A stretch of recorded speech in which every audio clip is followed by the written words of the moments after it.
Bevor wir zum Schluss kommen, möchten wir oder kommen wir zu unserer neuen Kategorie, die haben wir noch nicht so oft gehabt. Das ist ein kleines, wie soll man sagen, kurze Fragen, kurze Antworten. Du kannst dich mal darauf einlassen, wenn du magst. Und dann schauen wir mal. Also, die erste Frage ist, Urlaub im Sommer oder im Winter? Ich habe noch nie Winterurlaub gemacht, also Sommer. Ist zu kalt. Ja, okay. Also, so Sommerurlaub. Wenn hier Winter ist, da ist Sommer, dann fahre ich da. Dann bist du wieder weg. Sehr gut. Als Beilage Salat oder Pommes? Salat. Im Sommer in Italien oder in Thailand? Oh, das ist gemein. Ja, das weiß ich. Das ist gemein.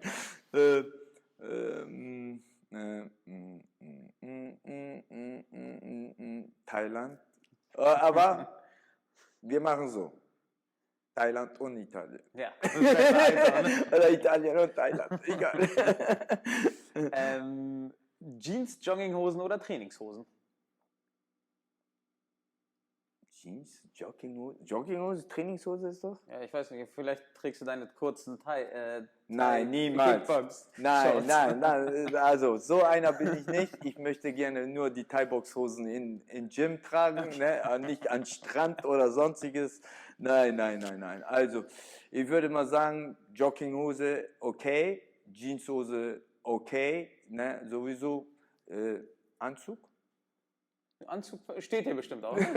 Anzug. Ne? So, also auch okay, also, aber so Trainingshose draußen rumlaufen damit, so und nein, niemals. Risiko oder Sicherheit? Wo? In welchem Sinne? Das ist eine gute Frage. Überlegst dir und sag was. Na, in welchem Sinne? Also es gibt so viele Risiken, die ich nicht mehr eingehen würde. Und es gibt so viele Sicherheiten, also die ich so oder so, jeder Mensch sollte Sicherheiten eingehen, aber ohne Risk, no fun. Ne? Also wer nicht riskiert, der hat schon hat verloren. auch keinen Gewinn. Ja, okay. Also, ne? Das ist uns Antwort genug, das reicht. Süß, sauer oder Lakritz? Süß, sauer oder Lakritz?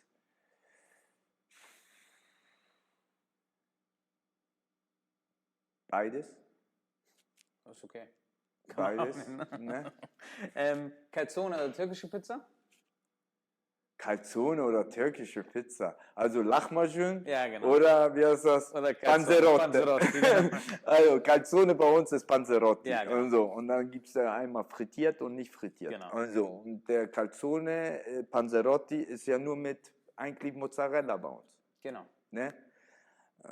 Weil ich ihn nicht lange gegessen habe, ganz ehrlich, Calzone, also Panzerotti. Ne? So, weil Lahmacun kriege ich ja auch. Kann man wirklich auch, Ja, das krieg ich. stimmt. Aber so nach italienischen Art, wie es das die Panzerotti, hat niemand hier. Solltet ihr mal wieder probieren. Also ich sage euch, Essen in Italien lohnt sich. Dein größtes Talent? Mein größtes Talent? Mein Herz. Tut mir leid. Das ist auch ein sehr schweres, also mein größtes Talent.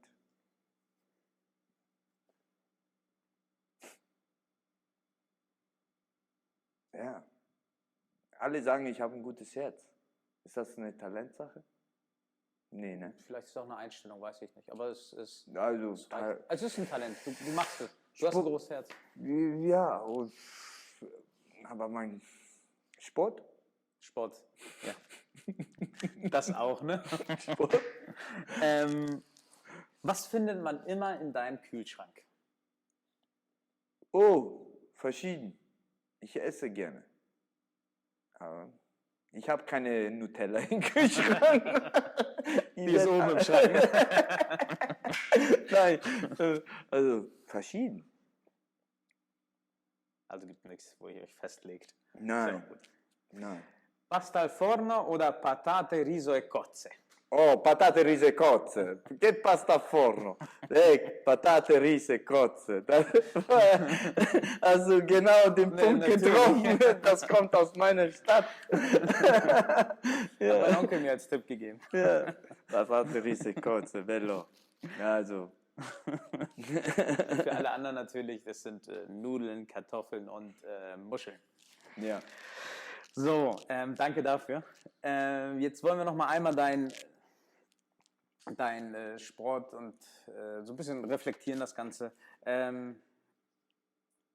Du hast ja einige Jahre gekämpft und Tag für Tag, Woche für Woche, Monat für Monat trainiert und wir alle wissen, dass man im Alter, dass der Körper etwas langsamer wird und wir anfangen Schmerzen an Stellen zu spüren, die wir vorher irgendwie nie gemerkt haben.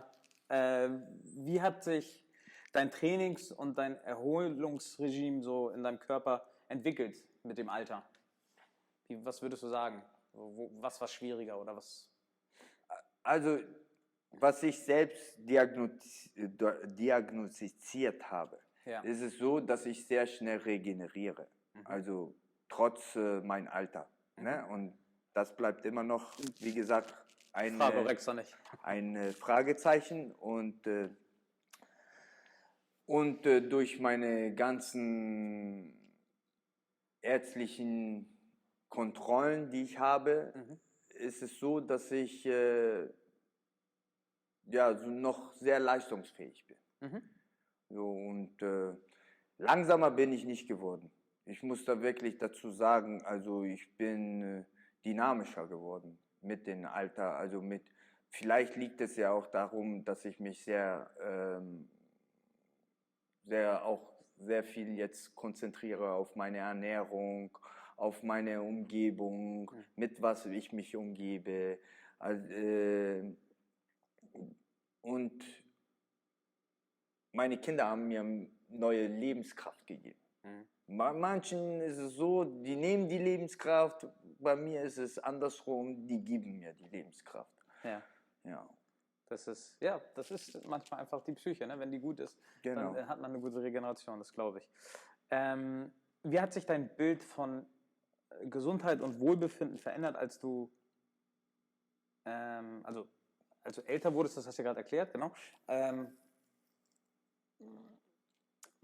Was würdest du gerade jungen Sportlern empfehlen, zu sagen, hey, achtet auf das und das und das, welche Tipps würdest du denen geben, damit sie, wie soll man sagen, damit sie einfach eine gute Entwicklung für ihren Körper haben und auch, was für Tipps würdest du da äußern?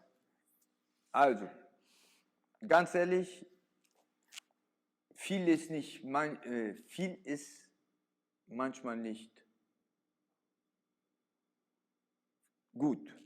Ja. Ne? Und viele junge Sportler denken, sie müssen viel trainieren, um ein Erzielnis zu haben. Ja. Und ein schnelles Erzielnis zu haben. Ja. Und vergessen immer dahinter die ganze Ernährung. Wer viel trainiert, hat auch sehr viele Kohlenhydrate, also Kalorienverbrauche und sehr viele Verschleife. Und wer sich damit nicht befasst, mit der ganzen Autonomie und wie kann ich diese ganze Verschleife, wie kann ich meine Kalorien wieder zu 100% aufnehmen und so, der wird immer eine Defizite haben. Und er wird sich immer fragen, warum bin ich nicht mehr leistungsfähiger und warum bin ich nicht praktisch, warum komme ich nicht an mein Ziel. Deswegen als Tipp ist es immer so, sich gut ernähren, ne? Wasser trinken, keine Coca-Cola, keine Fanta, oder die versteckten Zuckern, zum Beispiel wie mit Apfelsaft, Orangensaft, wenn man das will, sollte man das selber. Sogar in Hülsengemüse ist schon, in Dosen sind versteckte Zucker, die packen Zucker da rein. Also man sollte wirklich, wenn man Leistungssportler werden will, muss man wirklich extrem auf die Ernährung achten. Ja. Oder jemand an seiner Seite haben, der wirklich davon Ahnung hat. Und die jungen Sportler von heute, ich will sie nicht alle in einen Topf schmeißen, das ist auch nicht Nein, eine Sache, die haben wirklich von Ernährung null Ahnung. Ja, ist gut. Das ist wichtig, dass man das im Blick hat, ne? Die Ernährung und andere Ja. Sachen. Und wenn du so auf die wichtigsten Erfahrungen jetzt komme ich nochmal auf den Sport zurück, auf Thai-Boxen, im Ja. Thai-Boxen guckst, welche sind die Erfahrungen, die dich in deinem allgemeinen Leben einfach auch irgendwie bestärkt haben oder die dich unterstützt haben, in deinem Leben irgendwelche anderen Aufgaben zu bewältigen? Was sind so Erfahrungen, die du sammeln konntest in der Zeit? Also jetzt, ich habe die Frage nicht richtig verstanden. Nee, das ist noch nicht schlimm. Also, welche Erfahrungen welche waren die wichtigsten Erfahrungen, die du im Thai-Boxen, also im Sport, gelernt hast? Also welche Fähigkeiten oder Erfahrungen, die du gemacht hast, die du auf dein normales oder auf dein allgemeines Leben, also Berufsleben oder Familienleben irgendwie mit übernommen hast und die dich dann da dir helfen konnten? Ja, also die mentale Stärke. Ich wurde sehr mental stark. Also ohne, dass ich es wahrgenommen habe. Nachher habe ich das praktisch bemerkt, wenn ich mich irgendwo vorgestellt habe im Berufsweg. Ja. Und ich bin ja selbstbewusster geworden und ich bin nicht mehr so aggressiv. Also und diese Sachen habe ich praktisch analysiert und mitgenommen. Und Viel wert. ja, und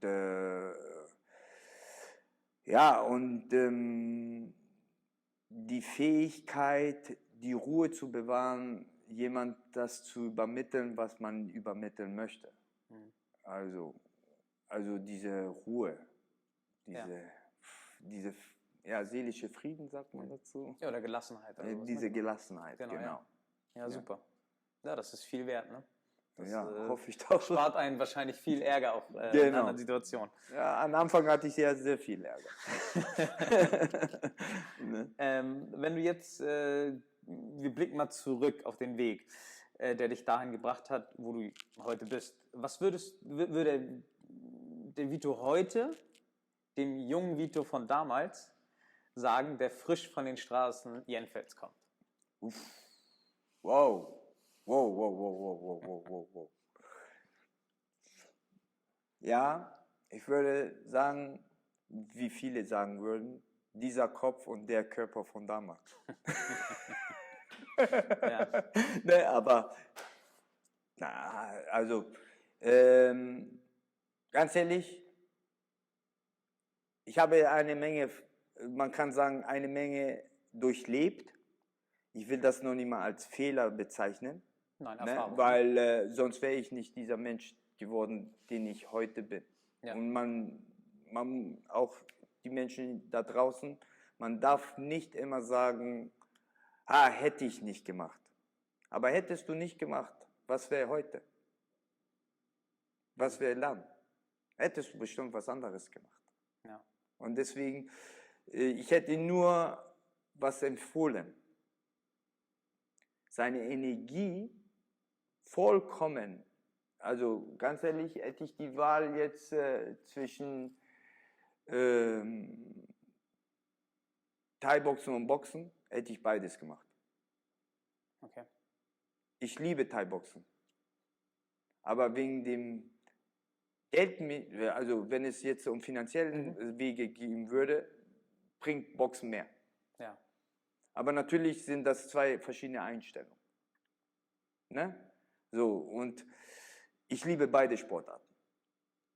Weil dieses klassische Boxen, diese Bewegung, dieses wie ein Tanz und dieses Augeentwicklung und wirklich die Schläge vorbereiten, nicht die ganze Zeit in die Härte zu sein, es ist faszinierend. Wirklich, wie die sich, es ist top. Und das andere, Thai-Boxen, diese Kultur, das ganze Kulturelle, was dahinter steckt, diese ganze dynamische Härte und dieses, wenn du drinne bist, es geht weiter und du musst dich reinarbeiten und so. wow. Also ich würde Ihnen sagen, macht diese beiden Sportarten und macht das Beste daraus. Ja, wer weiß, wer ich heute geworden wäre. Aber ich bin ja da schon, wo ich sein wollte. Ja, das ist viel wert. Genau, und ich will das noch mein Hamburger Publikum beweisen, dass ich es drauf habe. Und die meisten, die mich kennen und so, sagen, ja, alles gut, du bist so, alles, du hast doch, ich sage, nein, ich will hier. Hier in Hamburg. Für euch alle. Nur für euch, also für mich, weil ich hier aufgewachsen bin. Und alle sollen den alten Vito, also durch meine Sportart, durch mein sportliches, wie heißt das, Erzielen oder sportliche Karriere vergessen. Den gibt es ja nicht. Den gibt es nicht mehr. Ja. Ist der Sportler, Vito der Sportler. Ja. Ich habe dafür viel Mist gegessen. Und Sport hat mir, wie sagt man, mein Hintern gerettet. Ja, darf man so sagen. Das Mein man Hintern so hat er sagen. gerettet. Ich habe es sehr, sehr Dezent formuliert. Ja, genau. Ich weiß nicht, wer mal dieses Video noch sieht, aber Ja, genau. Das ist manchmal ist es besser, wenn man seine Worte ein wenig zügelt, das stimmt. Ja. Und wenn du so überlegst oder alles, was dein sportliches Leben, die sportlichen Erfahrungen, die du machen konntest, haben die dich in deinem vielleicht beruflichen Weg oder irgendwie sowas, konntest du die anwenden? Also Ja. hat dich das irgendwie weitergebracht? ich danke meinem Sport, dass ich jetzt da bin, wo eigentlich Leute auch mit fachmännischer Schule sind. Ich bin ja Studioleiter, Ja. ne, dass ihr es wisst. Und durch meinen Sport bin ich ja auch dahin gelangen, durch mein Wissen, ne, ich habe ja auch, muss ich dazu sagen, ich habe ja auch gelernt, ne, also ich habe meinen Sport gemacht und dadurch habe ich gesehen, dass ich in der Schule nicht so gut war. Ich bin da rausgeflogen, Handelsschule, ich bin in der Uni rausgeflogen und so.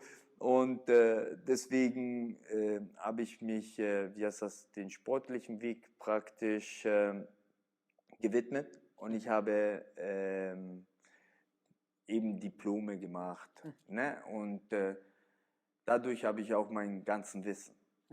Also das heißt, du hast deine Stärke, die du sowieso hattest, hast du nochmal weiter ausgebaut und gesagt, okay, Genau. damit werde ich mein Leben finanzieren. Ja, und weil ich das ja selbst auch gemacht habe, habe ich auch mein Handwerk. Ja. Ne? Ja, das stimmt. So, und wie sagt man so schön, wer ist besser? Der Architekt, der es in der Schule gelernt hat, oder der Architekt, der handwerklich es geschafft hat, Architekt zu werden? Ja, das ist vielleicht das ist eine gute Frage und auch ein super Satz zum Abschluss. Vito, danke für deine Zeit und dass du bereit warst, deine Geschichte mit uns zu teilen. Danke auch dafür, dass du das Gym Quant für uns ist ja mein bereitgestellt Nest. hast. Genau. Also, Und ja, wir schätzen die Gelegenheit und bis zum nächsten Mal vielleicht, wenn du sagst, in Thailand vielleicht nochmal ein Video von uns zeigst, was wir vielleicht nochmal sehen dürfen. Und dann würde ich sagen, ciao mein Freund, bis bald. grazie signore. Danke, Arrivederci. ciao. Arrivederci.